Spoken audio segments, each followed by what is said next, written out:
cual nos facilita la sujeción de diversos materiales para sujetar otras estructuras más complejas. Nos brinda una base habitualmente metálica que es lo suficientemente firme como para hacer montajes con suficiente estabilidad, y una barra central para sujetar sobre ella lo que son pinzas, nueces y otros elementos que veremos a continuación.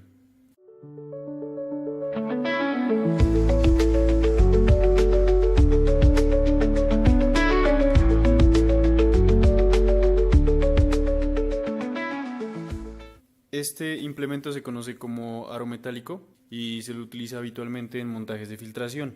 Cuenta con un soporte circular en donde van los diferentes embudos y una nuez para sujetarse a un soporte universal. Se afloja la nuez de esta forma. Para los experimentos de filtración se utiliza con mucha frecuencia este embudo de vidrio. Los hay también plásticos. La forma de realizar el montaje de filtración es utilizando el aro que vimos anteriormente, sujetado sobre un soporte y ubicando el embudo de vidrio sobre el aro. La filtración no se va a llevar a cabo con el embudo solo y sería necesario poner un papel filtro en la parte interna del embudo doblado de forma correcta.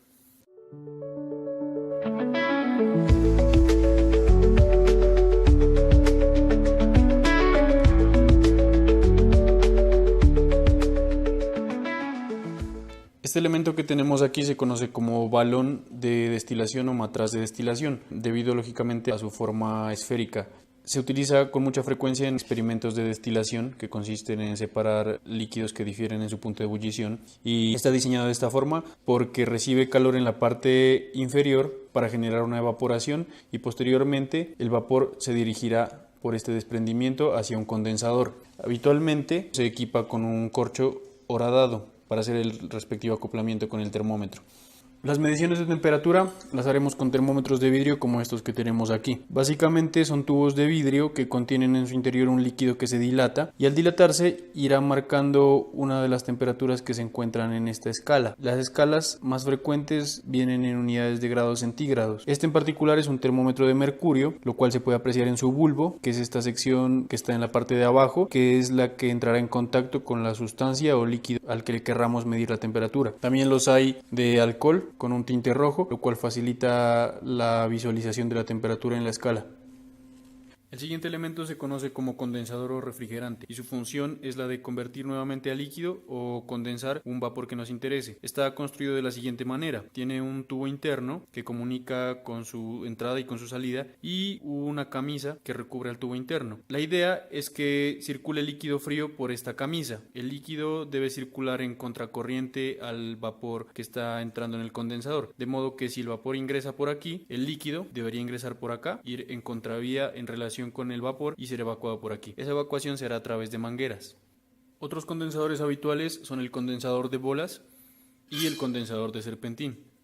La diferencia es que el tubo interno tiene una forma que no es recta. En este caso, la forma de serpentín no obedece a un capricho, sino que incrementa el área de contacto entre el líquido frío y el vapor que está circulando por el tubo. De esta forma se consigue que el proceso de condensación sea más eficiente, ya que entre más espacio recorra el vapor a través del tubo, menos probabilidad habrá de que escape vapor sin condensar por la salida del condensador.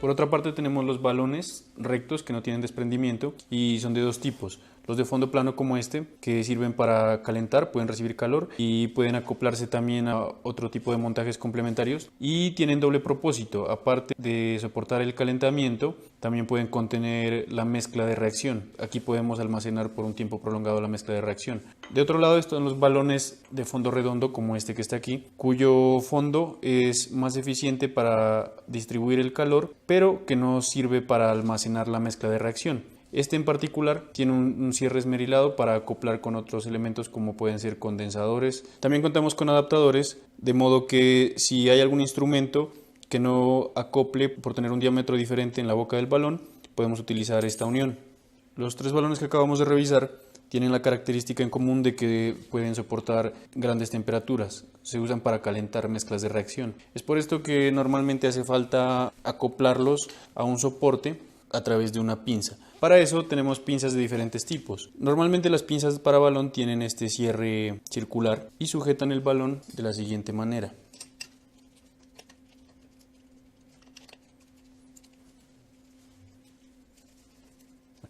Sin embargo, esta es una pinza recta, lo que quiere decir que hace falta algo para sujetarla al soporte. En esos casos se utiliza una nuez como estas. Esta nuez tiene dos sitios de unión. Un sitio que me sirve para la pinza recta y el segundo sitio que me sirve para acoplar la pinza a la barra del soporte. De esta manera. También existen pinzas como esta que tienen una nuez incorporada y se las usa de la misma manera. Siempre se recomienda que el ajuste que se hace de la pinza al balón sea con cuidado, puesto que si se hace demasiado ajuste se puede romper el cuello del balón.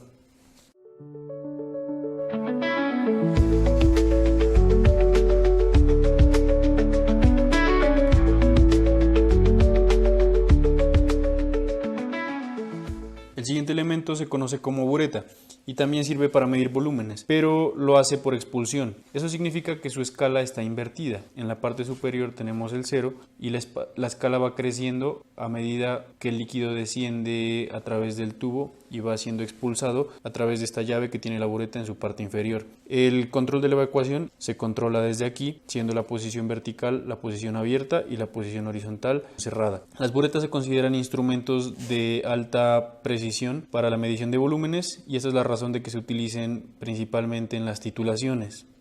Para utilizar una bureta se debe emplear una pinza como estas, la cual tiene una boca con este ángulo. Y en este caso la pinza ya tiene una nuez incorporada. Se debe montar la bureta de esta manera.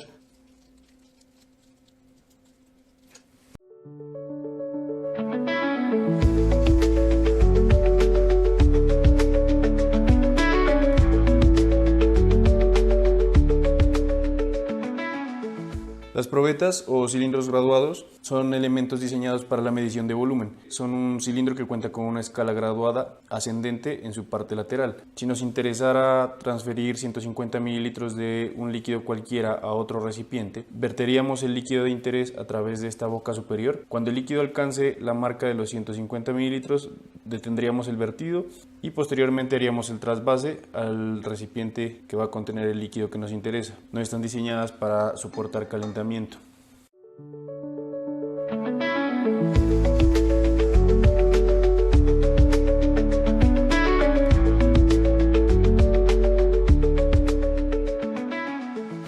Las pipetas son instrumentos que también nos sirven para medir volumen, pero a diferencia de las probetas están diseñadas para medir volumen por succión. Por ese motivo tienen la escala invertida y también para medir volúmenes más pequeños. Esa es la razón de que tengan una incertidumbre al medir menor que las probetas. La más común es una pipeta como estas, se conoce como pipeta graduada y se pueden utilizar de la siguiente manera. Si el líquido tiene la altura suficiente, simplemente puedo tomar la pipeta, introducirla en el recipiente que contiene el líquido, de modo que el volumen que me interesa medir se marque en la escala de la pipeta. Por ejemplo, si me interesa hacer el vertido de 5 mililitros, introduzco la pipeta hasta que el líquido alcance en el interior del instrumento el número 5, tapo la parte superior de la pipeta con el dedo índice, retiro la pipeta y la llevo al recipiente en donde me interesa hacer el vertido.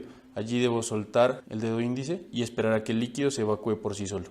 Sin embargo, podría ocurrir lo contrario, que el líquido que me interesa succionar no alcance la altura suficiente. Por ejemplo, si necesito succionar líquido hasta la graduación de 5 y el líquido nada más alcanza 1 o 2 centímetros sobre la base del recipiente, entonces va a ser imprescindible succionar. Para la succión se debe utilizar un elemento como este, que se conoce como pera o pipeteador. Para utilizar de forma correcta una pera debemos hacer lo siguiente: debemos introducir la boca superior de la pipeta en la embocadura de la pera, asegurándonos de no introducirla más allá de este punto de cruz. Posteriormente introducimos la pipeta en el líquido y evacuamos el aire de la pera utilizando la válvula superior. Presionamos con los dedos pulgar e índice y presionamos la pera. De este modo se genera un vacío que mantiene a la pera comprimida. Luego debemos presionar la válvula S, que dejará entrar nuevamente aire a la pera, pero desde abajo, desde el recipiente. Esto hará que el vacío se compense y el líquido ascienda a través de la pipeta. Para expulsar el contenido de la pipeta tenemos dos opciones. La primera es retirar la pera de su unión con la pipeta, lo cual puede resultar incómodo. Y la segunda es presionar la válvula S y utilizar la otra mano para presionar la pera. Esto hará que el aire salga expulsado en la dirección del líquido y el líquido, a su vez, sea expulsado por el extremo inferior de la pipeta. El siguiente tipo de pipetas son las pipetas aforadas o pipetas volumétricas. Se distinguen por tener la parte intermedia más ancha y estar diseñadas para medir un único volumen. En este caso concreto, la línea de aforo, que es esta que se ve aquí, mide exactamente los 25 mililitros que especifica la pipeta. Finalmente tenemos las pipetas Pasteur, que son prácticamente lo mismo que un gotero y funcionan también por succión. Tienen una pera incorporada, la cual se presiona, se introduce en el líquido y se suelta para permitir que el líquido ascienda. Tienen una escala, pero es muy aproximada, ya que no son instrumentos que estén diseñados para hacer una medición precisa del volumen. Tenemos una propipeta y ya no tienen que gastar. Ya que está hecha, necesitamos pues la pipeta. En este caso es una pipeta de 10 mililitros. Ya podemos empezar a pipetear. Recuerden que cuando tenemos que pipetear de un frasco, de una solución que ya está valorada y estandarizada y que ya sabemos que está bien, nunca hagamos esto de meter la pipeta y pipetear a partir del frasco. No. Siempre tenemos que vaciar una pequeña alícuota a un vaso de precipitados. Y a partir de esto ya podemos empezar a pipetear. Esto es hidróxido de sodio. Para que puedan observar que el líquido sube por la pipeta, yo le voy a agregar fenoltaleína. Ya sabemos que la fenoltaleína es un indicador de pH que en contacto con las bases muestra una tonalidad rosada. Ahí está, movemos y vemos que ha mostrado esta tonalidad para que podamos observar cómo asciende el líquido por nuestra pipeta. Hacemos el vaso de lado, ponemos la pipeta así, ya saben, para que no absorba aire ni burbujas, y subiendo este émbolo empezamos a pipetear. Digamos que nos piden en la práctica 10 mililitros. Pueden observar cómo se funciona.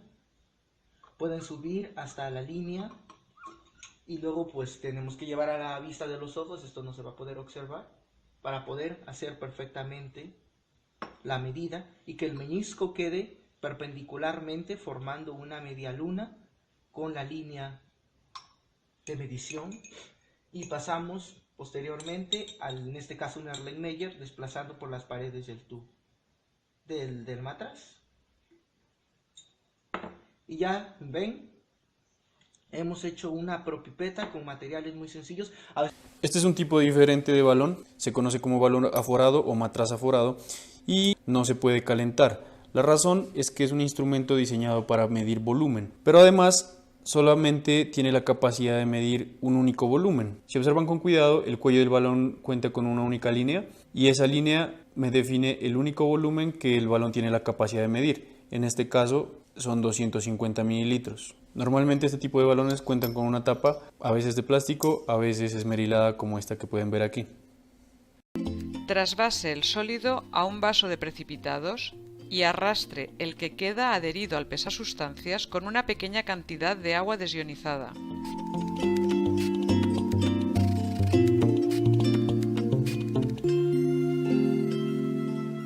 Disuelva agitando con la varilla de vidrio.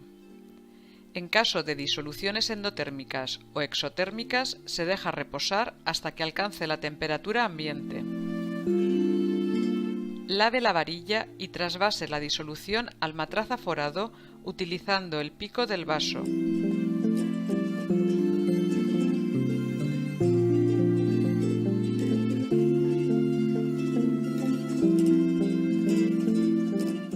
Para trasvasar la disolución de forma cuantitativa, debe lavar el vaso varias veces con pequeñas cantidades de agua desionizada, vertiendo las aguas del lavado al matraz, pero sin pasar la línea del aforo.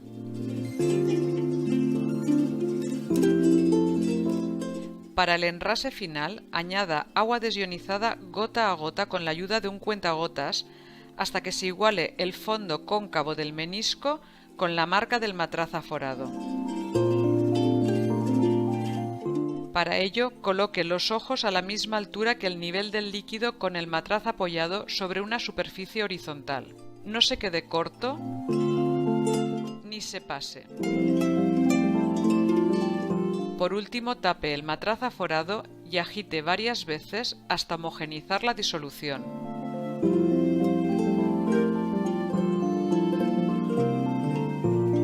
Para el cálculo de la densidad contamos con este elemento que se conoce como pignómetro. Viene con un volumen único y ese volumen incluye el volumen del pequeño tubo capilar que está en la parte interna de la tapa. La razón es que al cerrar el instrumento el líquido rebosa y asciende por el capilar. Eso quiere decir también que no se pueden utilizar los pignómetros con tapas de otros pignómetros. Siempre tienen que utilizarse con la tapa que el elemento trajo de fábrica.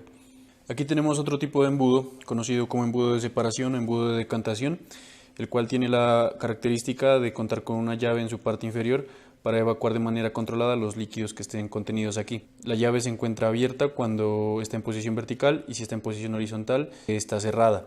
Si la llave se encuentra muy ajustada, podemos darle un poco más de movilidad con esta llave circular que está en la parte izquierda. También cuenta con una tapa que normalmente tiene cierre esmerilado y su función principal es la de separar líquidos o mezclas que sean inmiscibles o que tengan alta insolubilidad. La forma de utilizarlo es verter en su interior la mezcla y dejar reposar el embudo en posición cerrada sobre un aro.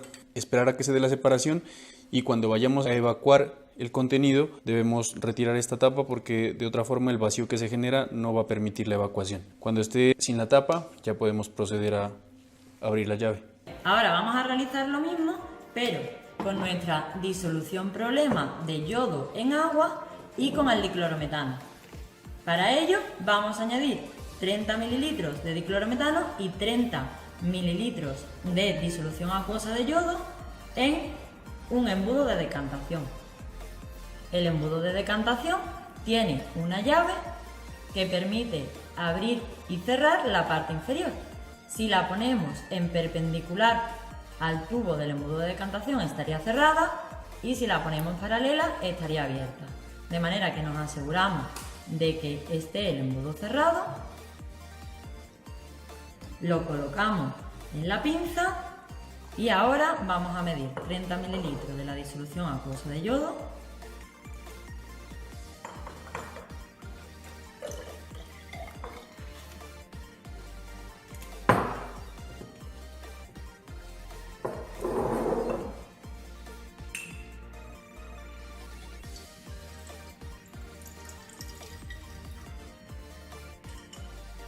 Y 30 mililitros de la disolución de diclorometano.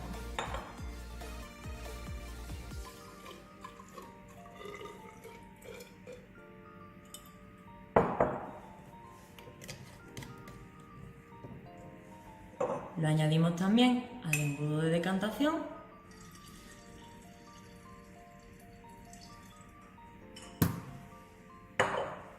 Ponemos el tapón al embudo y agitamos para mezclar las dos fases. Abrimos para desprender los gases, volvemos a agitar, abrimos y dejamos decantar las dos fases. Poco a poco se irán separando y vemos que tenemos una fase inferior de color rosa y una fase superior incolora.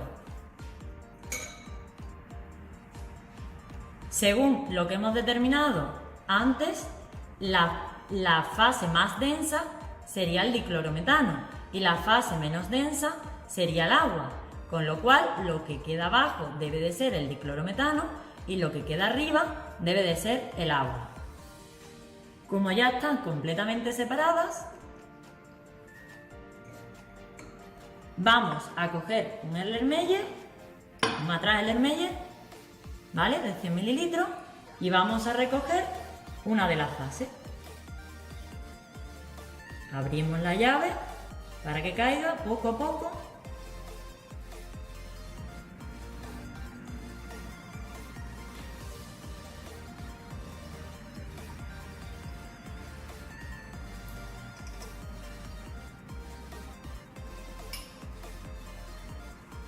Y recogemos la otra fase en otro Erlenmeyer.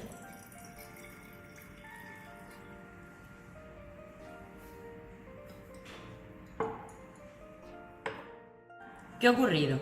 Pues hemos partido del diclorometano y de una disolución acuosa de yodo, ¿vale? Que es yodo disuelto en agua, Y ahora tenemos el diclorometano, que es de color rosa, es decir, ha pasado de incoloro a color rosa, y agua, que ha pasado de un color amarillito a incolora, ¿vale?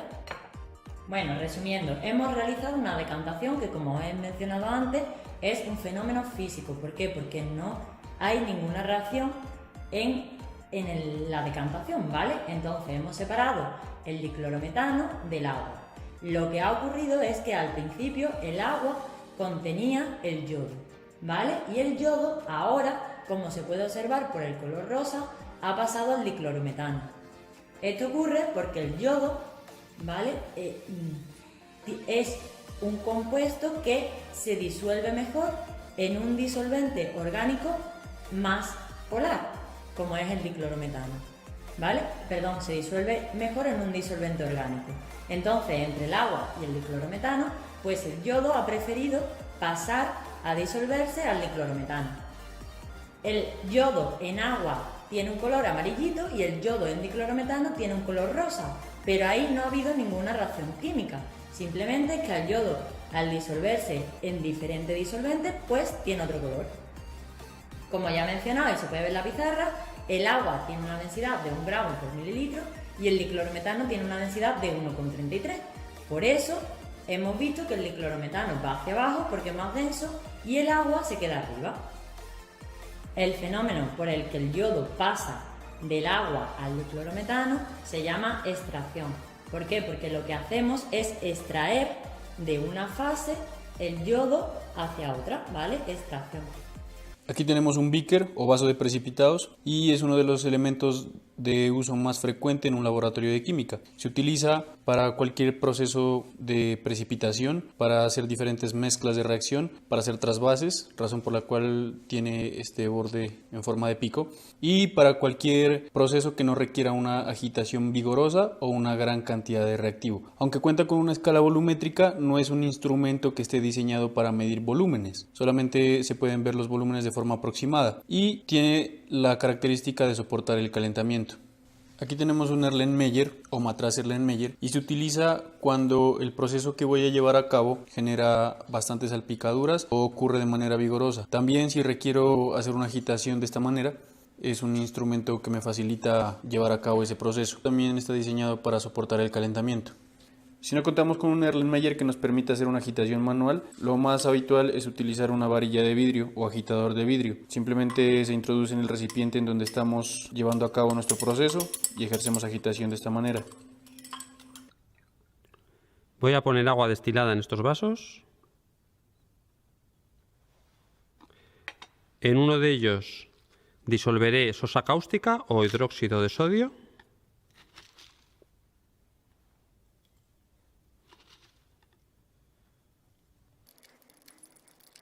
Ahora voy a añadir sulfato de cobre en el otro vaso.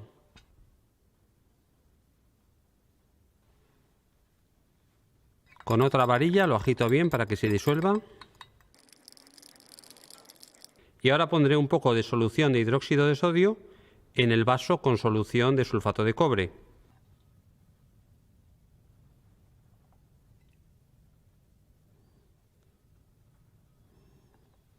Observamos que aparece una sustancia nueva. Se trata de un precipitado de hidróxido de cobre. El matraz Erlenmeyer lo utilizarás en la práctica de titulación ácido-base para contener la mezcla. También es útil cuando quieres contener volúmenes de líquidos que pueden estar en constante agitación mediante una placa calefactora. Por su forma cónica, el líquido no salpica fuera del matraz. También es adecuado para calentar sustancias durante tiempos cortos.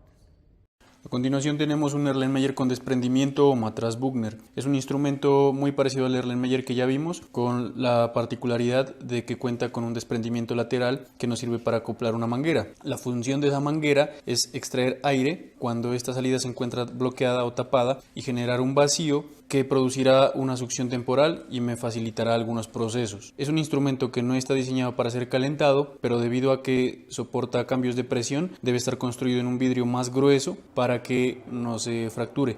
Normalmente el Erlenmeyer con desprendimiento se utiliza unido a uno de estos embudos que se llaman embudos Büchner. El embudo Büchner acopla en la parte superior Se pone un papel filtro en la base del embudo Büchner, se aplica vacío y se puede llevar a cabo un proceso de filtración que estaría acelerado por el vacío que se produce en este compartimento del Erlenmeyer. Acá tenemos un tipo de filtración forzada. Consta de una bomba de succión al vacío, un frasco de seguridad con sus respectivas conexiones y la manguera especial para la presión, ¿no? Paredes gruesas. ¿Cómo se llama esto? Matracitasato y embudo Büchner. Conectamos aquí. Entonces, ahora sí, ubico acá el embudo Büchner. Ubico aquí el papel de filtro. Seguidamente agregamos agua destilada para que se adhiera bien. Y vamos a... ¿Dónde acá? Casi me boto. Le devuelve 5 de eso ya. Usamos la varilla para guiar el líquido para evitar que se pique.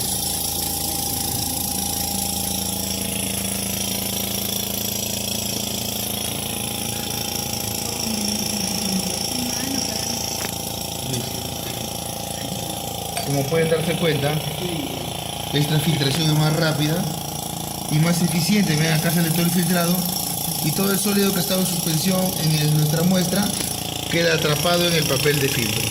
¿Sí?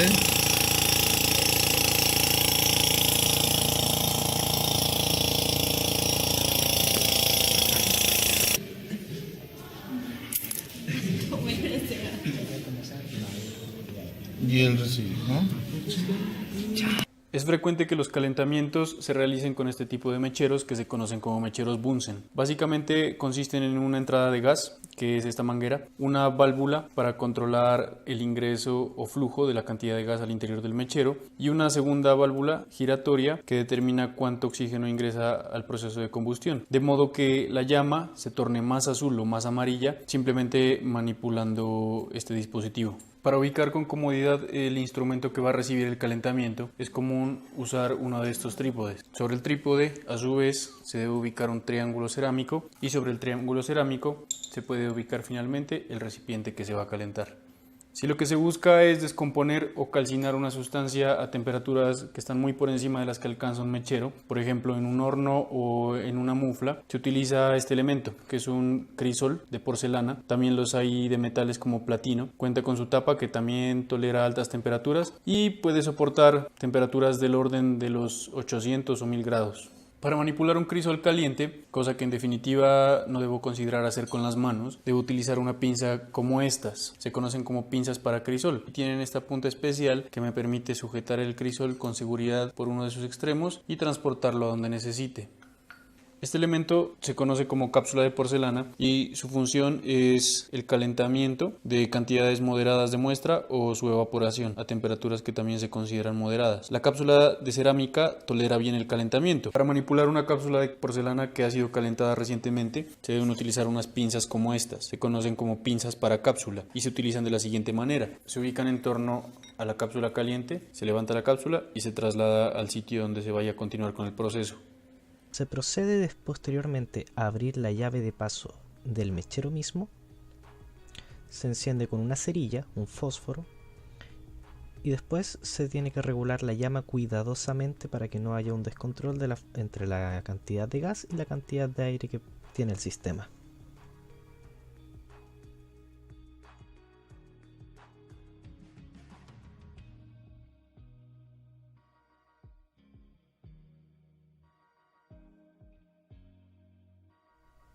Para el experimento del laboratorio se coloca el trípode con el triángulo sobre el mechero previamente encendido. Posteriormente se sostiene con unas pinzas el crisol de porcelana y se coloca en el triángulo.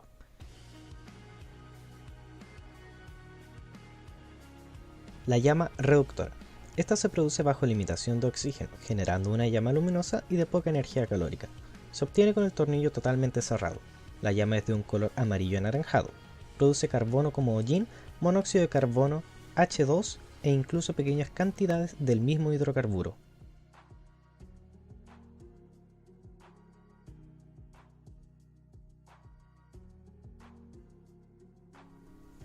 La llama oxidante. Esta se produce en presencia de exceso de oxígeno.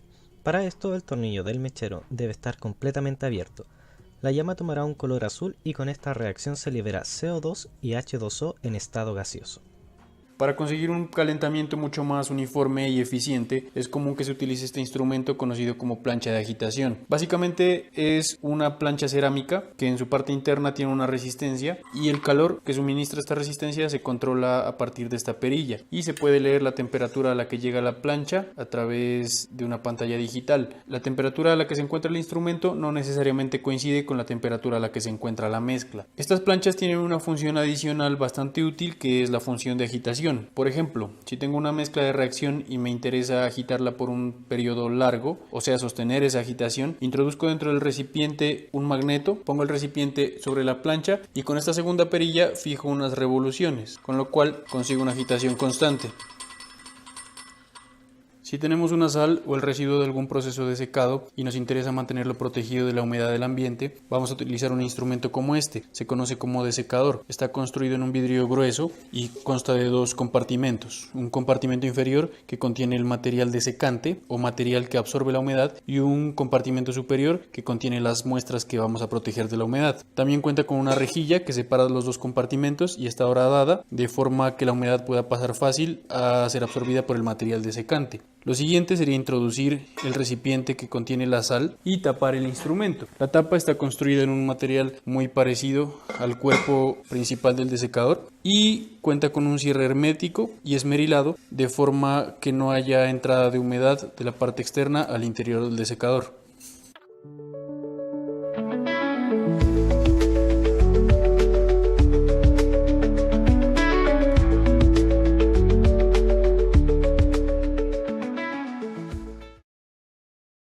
Para todo tipo de ensayos cualitativos tenemos este elemento que se conoce como tubo de ensayo. Permite apreciar visualmente las características de la reacción que estamos evaluando. También nos permite calentar y vienen en diferentes tamaños. Si el tubo se encuentra caliente, lo ideal es manipularlo con este elemento que se conoce como pinza para tubo de ensayo. Y si debemos manipular varios tubos a la vez y comparar sus características, podemos utilizar un soporte como este que está aquí, que se conoce como gradilla o rack para tubos de ensayo.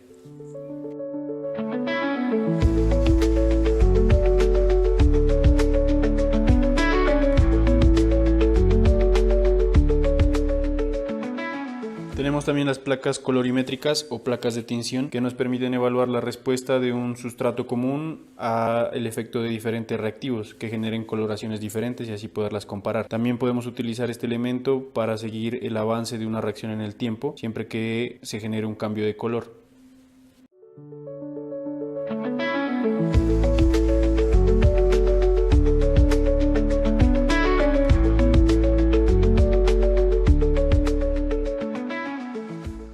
Este elemento se conoce como un mortero y nos sirve cuando necesitamos reducir el tamaño de partícula, ya sea pulverizar o triturar un sólido o una sal que se encuentra formando terrones o que está apelmazada. También lo podemos utilizar cuando tenemos material vegetal o algún otro sustrato que queremos trabajar en forma de pasta. Se utiliza simplemente poniendo el material en esta parte cóncava y presionándolo con este pistilo o mano. Está hecho de una construcción bastante gruesa para soportar esa presión y no está diseñado para ser calentado. Para la manipulación y el pesaje de sólidos cristalinos, polvos, tenemos este instrumento que se conoce como vidrio de reloj. Básicamente es un círculo de vidrio que tiene forma cóncava y en su parte cóncava justamente es donde se deposita el sólido que se irá a manipular. Habitualmente es lo que se pone sobre una balanza para conocer el peso de dicho sólido. Vienen en diferentes tamaños y si el sólido es higroscópico, o sea, si adquiere humedad con facilidad o si necesito almacenarlo, puedo utilizar este elemento que se conoce como un pesasal o pesasustancias, que cuenta con una tapa con unión esmerilada, protegerá la sal de la humedad del ambiente. Para tomar el sólido de su recipiente puedo utilizar espátulas como esta, que es una espátula de mango que tiene una boca ancha y que me permitiría tomar cantidades relativamente grandes de sal, o puedo utilizar esta espátula de cobre para manipular cantidades más pequeñas. Esta es una balanza de triple brazo y nos sirve para determinar el peso de cuerpos o líquidos. La manera de utilizarla es ubicando el cuerpo en el plato de la balanza y posteriormente debemos mover estos pesos móviles hasta que la línea del cero quede alineada con la línea de los brazos.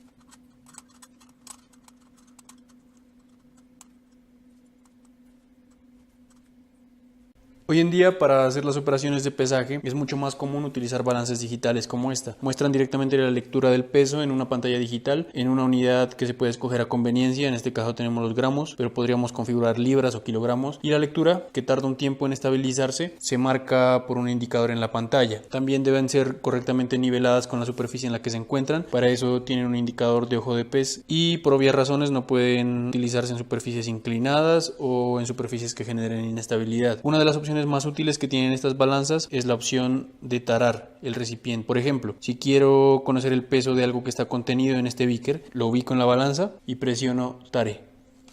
En ese momento el peso del beaker se descuenta. Luego ubico el cuerpo cuyo peso quiero conocer dentro del beaker y la lectura de la balanza corresponde exclusivamente al peso de ese cuerpo.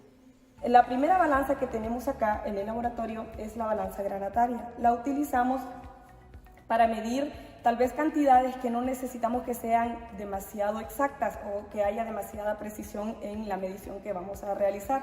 Entonces, ¿cómo utilizamos la balanza granataria? La primera cosa que tenemos que hacer cuando nos encontramos con un dispositivo o un equipo de laboratorio es ver la capacidad y la resolución que esto tiene. Vemos que, por ejemplo, si vemos la etiqueta de esta balanza granataria, la cantidad máxima que podemos pesar son 610 gramos y tiene una sensibilidad de 0.1 gramos, o sea que no podemos pesar cantidades tan pequeñas o cantidades arriba de los 610 gramos. Entonces, vamos a utilizar un vidrio de reloj para que podamos realizar esta medición de la masa de una sal que tenemos acá, que es cloruro de sodio. Una cosa que tenemos que tener en cuenta es que la balanza esté calibrada. ¿Y cómo hacemos esta comprobación? Esta comprobación se hace viendo que acá, por ejemplo, donde están las barras de la graduación, tiene una línea. Esa línea tiene que coincidir perfectamente con esta línea que está acá y que indica un 0. Una vez que esté calibrada, entonces procedemos a colocar nuestro vidrio de reloj. Si queremos pesar, hay dos maneras de pesar. En este dispositivo, por lo general, pesamos primero el instrumento que tenemos acá.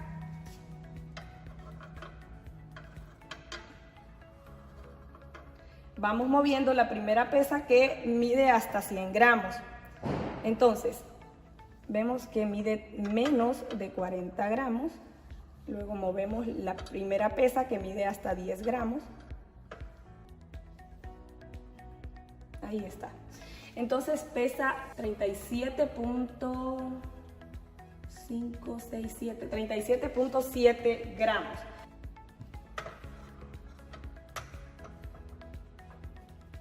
Y necesitamos medir 10 gramos de cloruro de sodio. Adicionamos la masa justo en el centro de nuestro vidrio de reloj para evitar errores de instrumento.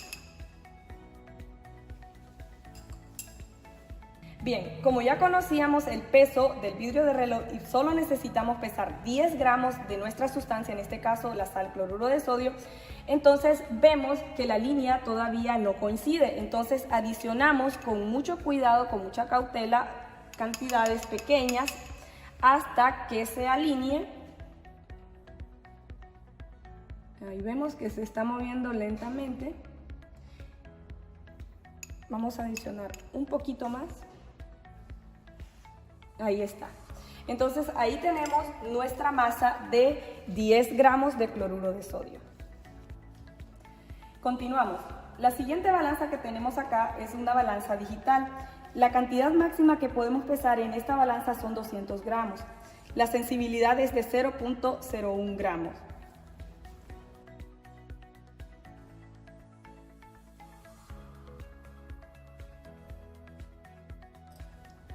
Vamos a utilizar siempre nuestro vidrio de reloj y lo vamos a colocar en el centro del plato de la balanza.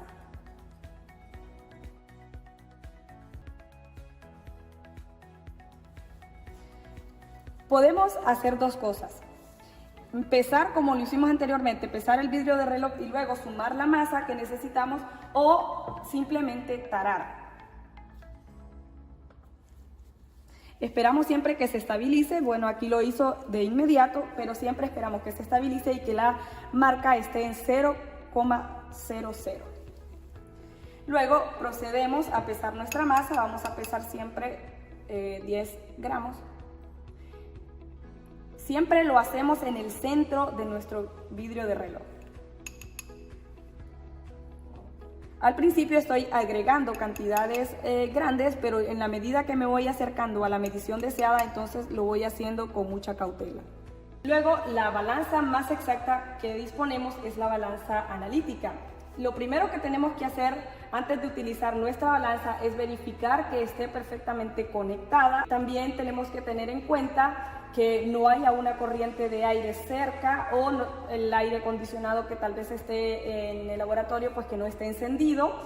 Otra cosa es que los estudiantes tienen que trabajar en orden. ¿Por qué? Porque el zapateo o estas vibraciones que se generan con el movimiento de las personas hacen que la balanza pueda vibrar o no estabilizarse, y eso nos agrega un error en nuestra medición.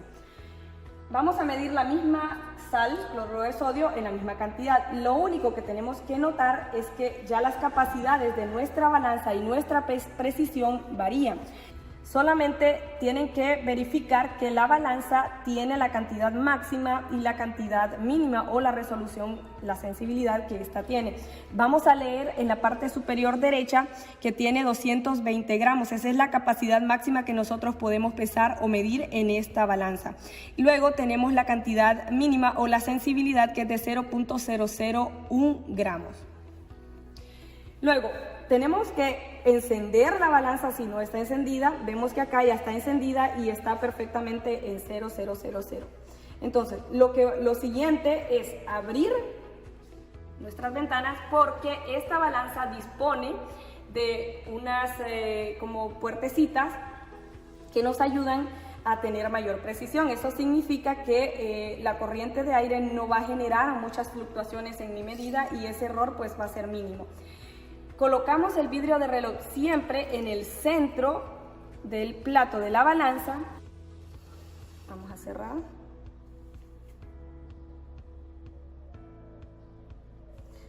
Vamos a proceder a tarar. Abrimos las dos ventanas.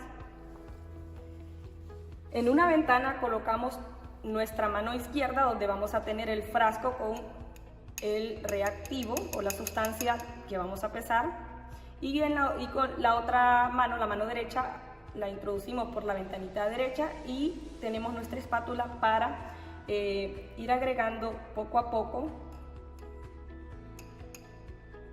las cantidades de sustancia. Vamos a pesar siempre 10 gramos. Al principio introducimos cantidades más grandes porque vemos que estamos lejos de la masa deseada. Vamos a cerrar la ventana. Esperamos se estabilice. Bueno, está estable, entonces esa sería la medición con la que vamos a trabajar. Si la práctica es demostrativa, tal vez necesitamos simplemente un estimado de la sustancia. Podemos utilizar una balanza granataria y, vamos a lograr ver los resultados que nosotros esperamos. Pero si es para un análisis químico que necesita mayor precisión, lo ideal es utilizar o una balanza digital o la balanza analítica. Espero les haya servido. Hasta la próxima. Para manejar el agua destilada o el agua desionizada y hacer lavados locales durante los experimentos, tenemos este elemento que se llama frasco lavador. Tiene esta embocadura tubular que nos permite verter ya sea por goteo o chorros, y presionamos más fuerte. El lavado rutinario del material, que se hace al iniciar y al terminar una práctica de laboratorio, se hace con estos cepillos alargados que se conocen como churruscos. Básicamente tienen esta forma para facilitarnos el acceso a zonas de difícil limpieza, como el interior de un tubo de ensayo, por ejemplo, o la parte interna de un Erlenmeyer. De una práctica de reconocimiento de material, haremos una revisión rápida sobre el material más común en el laboratorio de química y haremos énfasis en sus funciones, en su material de construcción.